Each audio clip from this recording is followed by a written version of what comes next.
Hello dear students, welcome back to your biology class. How are you all? I hope you all are well and also doing your work regularly. So students, as you all know that we are doing our chapter number 2, which is biological classification. And we also have done the kingdoms Monera, Protista and Fungi. So in our today's class we will discuss the kingdom Plantae and Animalia. So let's start. So firstly, all eukaryotic and chlorophyll containing organisms which are known as plants come under the kingdom Plantae. The plant cells have an eukaryotic structure with prominent chloroplast and cell wall, which is mainly composed of cellulose. We know that plants are autotrophic, but few members are heterotrophic, like bladderwort and Venus flytrap are examples of insectivorous plants. They are heterotrophic in nature. Similarly, Cuscuta is a great example of parasites. It obtains their food by parasitic nutrition. Now the kingdom Plantae includes 5 divisions, which are algae, bryophytes, pteridophytes, gymnosperms and angiosperms. Now the life cycle of plants has 2 distinct phases, the diploid sporophytic and haploid gametophytic, that alternate with each other. And the length of haploid and diploid phases vary among different groups in plants, whether these plants are free living or dependent on others. And this phenomenon of alternation of sexual and asexual forms in life cycle is known as alternation of generation. We can see this process in the liverwort and mosses. Now all the heterotrophic, eukaryotic and multicellular organisms comes under the kingdom Animalia. And all these animals lack cell wall in their cellular structure. Means the animal cells do not contain cell wall, they contain a semi-permeable cell membrane. All the animals depend on plants for their food, maybe directly or indirectly. They digest their food in an internal cavity, that means they have an extracellular digestion, and store their food reserves in the form of glycogen or fat. Most of the animals have holozoic mode of nutrition, that means they ingest their food. So students, all the animals ingest their food by their mouth and then they passes this food through gastrointestinal tract. They reproduce sexually by copulation of male and female and then followed by embryological development. They follow a definite growth pattern and grow into adults that have a definite shape and size.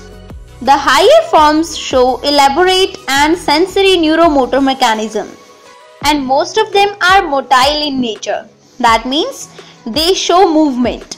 They can move from one place to another place and capable of locomotion. In the 5 kingdom classification of R.H. Whitaker, there is no mention of some acellular organisms like viruses, viroids and lichens. So let's do a brief discussion about them. I hope you all are familiar with the word virus, because we all are in trouble just because of a virus, that is coronavirus. So firstly, we will study about virus. The viruses are non-cellular organisms that are characterized by having an inert crystalline structure outside the living cell. The name virus was firstly introduced by Louis Pasteur, which means venom or poisonous fluid. Once a virus infects a cell, they take over the machinery of the host cell to replicate themselves, and by this process they killed the host. Although they are inert outside the specific host cell, but they can't survive without them. So the viruses are called obligate parasites. In 1892, D.J. Levansky recognized certain microbes as causal organism of the mosaic disease of tobacco. When he passed these microbes through bacteria-proof filters, he found that these microbes are even smaller than a bacteria. Then in 1898, M.W. Beijerinck demonstrated that the extract of infected plants of tobacco could cause infection in healthy plants and called the fluid as Contagion Vivum Fluidum, which means infectious living fluid. Then in 1935, W.M. Stanley showed that viruses could be crystallized and that crystals consist largely of proteins. In addition to proteins, viruses also contain genetic material that could be RNA or DNA. No virus can contain both RNA and DNA.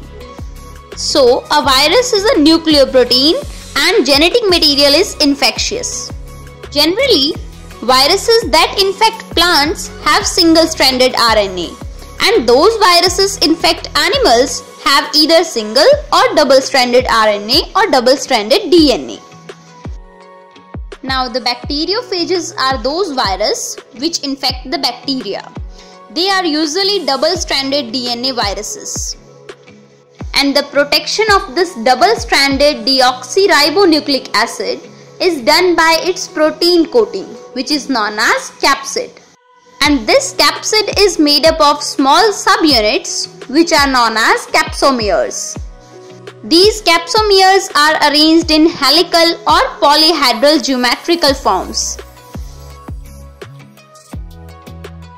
Viruses infect the plants by the symptoms of mosaic formation, leaf rolling and curling, yellowing and vein clearing, dwarfing and stunted growth.